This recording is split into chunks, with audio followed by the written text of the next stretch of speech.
سلامتی ہو۔ آج ہم بات کریں گے کہ ابتدائی کلیسیا کس بیس پر کھڑی تھی اور آج کی کلیسیا جو ہے وہ کس بیس پر کھڑی ہے۔ اور بات کرنے سے پہلے میں ان تمام لوگوں کا شکریہ ادا کرتا ہوں جو یوٹیوب پر دیکھتے ہیں، کورز کرتے ہیں اور ویڈیو کو آگے شیئر کرتے ہیں، کیونکہ یہ پیغام ہے، کلام ہے، تاکہ ان آخری دنوں میں کلیسیا جو ہے وہ اسی ایمان پر بحال ہو سکے جو کہ ابتدائی کلیسیا کا ایمان تھا۔ ہم دیکھیں گے تاریخ میں کون کون سی ایسی بدعات ہیں جن کا آغاز ہوا ہے اور آج ان چیزوں کو بڑے جوش و خروش کے ساتھ منایا جاتا ہے اور انہیں ایمان کا ایک حصہ سمجھا جاتا ہے۔ لیکن جب ابتدائی کلیسیا پر ہم غور کرتے ہیں، ان کی تعلیمات پر غور کرتے ہیں، تو ابتدائی کلیسیا میں کوئی بھی ایسی چیز ہمیں دکھائی نہیں دیتی جو آج کی کلیسیا کے اندر بڑے جوش و خروش کے ساتھ منایا جاتا ہے یا کیے جاتے ہیں کام۔ یوحنا رسول نے حقیقی ایمانداروں کو ایک بہت اہم پیغام دیا جو ہمیشہ کے لیے درست ہے۔ میں نے تمہیں اس لیے نہیں لکھا کہ تم سچائی کو نہیں جانتے، بلکہ اس لیے کہ تم اسے جانتے ہو اور اس لیے کوئی جھوٹ سچائی کی طرف سے نہیں ہے۔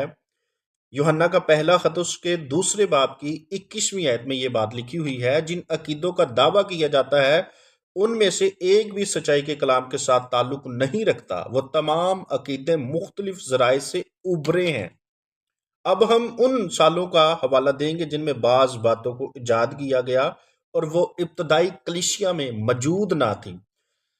ایک بات کو آپ ہمیشہ یاد رکھنا کہ ابتدائی کلیسیا جو ہے، افسیوں کے خط میں رسول لکھتا ہے کہ ہماری جو نیو ہے وہ نبیوں اور رسولوں کی تعلیم پر نیو رکھی گئی ہے، جس کے کونے کے سرے کا جو پتھر ہے وہ خود خداوند یسوع مسیح ہے۔ یعنی کہ ایک حقیقی ایماندار کی بیس، کلیسیا کے ایمان کی بیس، تمام جتنا کلیسیا نظام ہے پوری دنیا میں، اس کے ایمان کی بیس جو ہے حقیقت میں بائبل مقدس کے مطابق ابتدائی کلیسیا کا جو ایمان تھا، خدا کا کلام جو تھا، اس پر ہونی چاہیے۔ اگر اس پر نہیں ہے تو یہ بہت بڑی ایک گڑبڑ ہے جو کلیسیا کے اندر ہے۔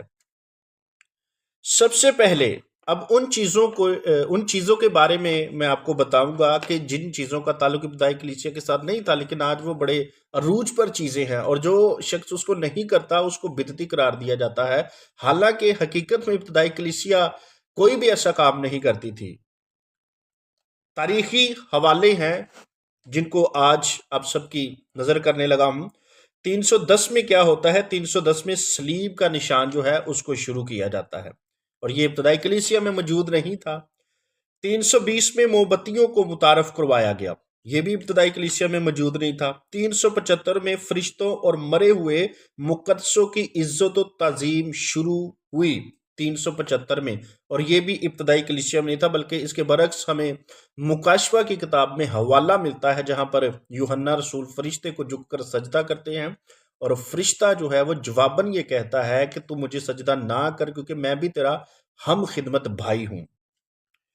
394 میں مریم کی پرستش کو ایجاد کیا جاتا ہے، یہ بھی ایک بہت بڑی اس کے پیچھے مسٹری ہے کہ کس طرح جو آج عورت کی پرستش جو ہے بڑے جوش و خروش میں ہو رہی ہے کلیسیاؤں کے اندر، جس میں گیت گائے جاتے ہیں، عرشاں دی رانی، آسمان دی ملکہ، اس طرح کے بہت سے گیت آپ نے سنے ہوں گے۔ جو میلہ بھی لگتا ہے پاکستان میں، وہاں پر بھی اس طرح کے بہت سے گیت گائے جاتے ہیں۔ بائبل میں کہیں پر بھی آپ کو عورت کی پرستش کا ذکر نہیں ملے گا۔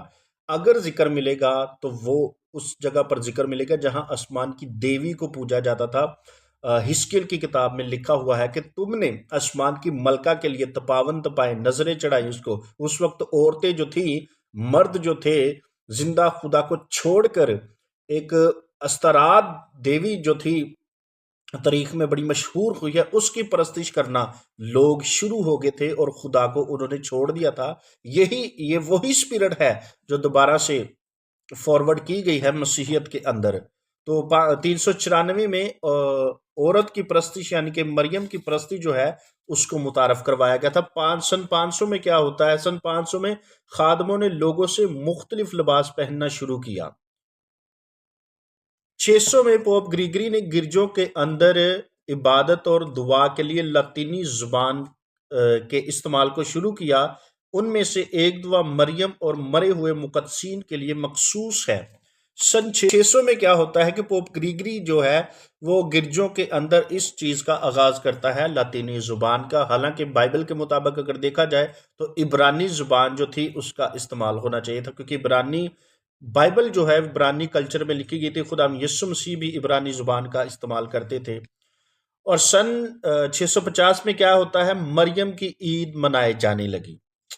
سن 709 میں پوپ کے پاؤں کو چومنا شروع کیا گیا۔ سن 750 میں پوپ کو دنیاوی اقتدار سونپا گیا۔ سن 788 میں مریم اور مردہ مقدسوں کی پرستش شروع کی گئی، صلیب اور بتوں اور یادگاروں کی پرستش کو ایجاد کیا گیا۔ سن 850 میں پاک پانی میں ایک چٹکی نمک ملا کر اس پر گھنٹی کے ساتھ فادر صاحب کی برکت کتاب اور موم بتی کو ایجاد کیا گیا۔ یہ ساری وہ بدعات ہیں جن کے بارے میں آپ کو بتا رہا ہوں کہ یہ ابتدائی کلیسیا کے اندر کوئی بھی ایسی چیز نہیں، آپ کو کہیں پر ایسی جو چیزیں ہیں وہ رسولوں کے اندر دکھائی نہیں دیں گی، یا نبیوں کے اندر ایسی چیزیں کوئی دکھائی نہیں دیں گی، یا بائبل میں ایسی رسم کوئی دکھائی نہیں دے گی جو آج کلیسیا جو ہے وہ بڑے جوش و خروش کے ساتھ کر رہی ہے اور ان کو ایک ایمان کا حصہ بنایا ہوا ہے، جس کا تعلق جو ہے ابتدائی کلیسیا کے ساتھ نہیں ہے۔ جیسے کہ میں پہلے حوالہ میں نے آپ کو دیا ہے کہ افسیوں کے خط میں یہ بات لکھی ہوئی کہ ہماری نیو جو ہے وہ نبیوں اور رسولوں کی تعلیم پر رکھی گئی ہے، جس کے کونے کے سرے کا پتھر جو ہے وہ خود خداوند یسوع مسیح ہے۔ اگر آج کی کلیسیا کا، آج کے ایمانداروں کا ایمان جو ہے ابتدائی کلیسیا کے ساتھ نہیں میل کھاتا، تو اس کا مطلب ہے کہ آج لوگ گمراہیت کے اندر ہیں، آج لوگ اسی جگہ پر ہیں جہاں پر ابلیس چاہتا تھا کہ لوگ جو ہیں وہ گمراہ ہو۔ آج ایسی رسمیں، ایسے عقیدے، ایسی بدعات، ایسی چیزیں کلیسیا کو دی گئی ہیں، ایسے عقائد کلیسیا کو دی گئے ہیں جن کا تعلق جو ہے آپ ابتدائی کلیسیا میں ہرگز نہیں دیکھیں گے۔ ابتدائی کلیسیا جو ہے ان کا تعلق صرف اور صرف خداوند کے کلام کے ساتھ ہمیں دکھائی دیتا ہے، کیونکہ وہ دعوتاً کہتے ہیں کہ خدا کا کلام جو ہے ہم اس میں آمیزش نہیں کر سکتے، ہم لکھے ہوئے کلام سے تجاوز نہیں کر سکتے۔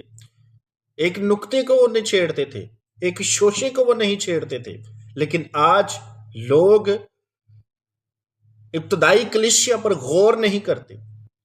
ایک بات میں آپ کو یاد دلانا چاہتا ہوں، اعمال کی کتاب اس کے 3 باب کی 21ویں آیت میں لکھا ہے کہ ضرور ہے کہ مسیح اس وقت آسمان میں رہے جب تک وہ ساری چیزیں بحال نہ کی جائے جن کا ذکر اس نے اپنے پاک نبیوں کی زبانی کیا ہے، جو دنیا کے شروع سے ہوتے ہوئے آئے ہیں۔ یاد رکھیے کہ خداوند اس وقت تک آسمان میں رہے گا جب تک وہ ساری چیزیں اس ایمان پر بحال نہ کی جائے جو ایمان ابتدائی کلیسیا کا تھا، جو تعلیم ابتدائی کلیسیا کی تھی، اسی پر سب کچھ بحال کیا جائے گا۔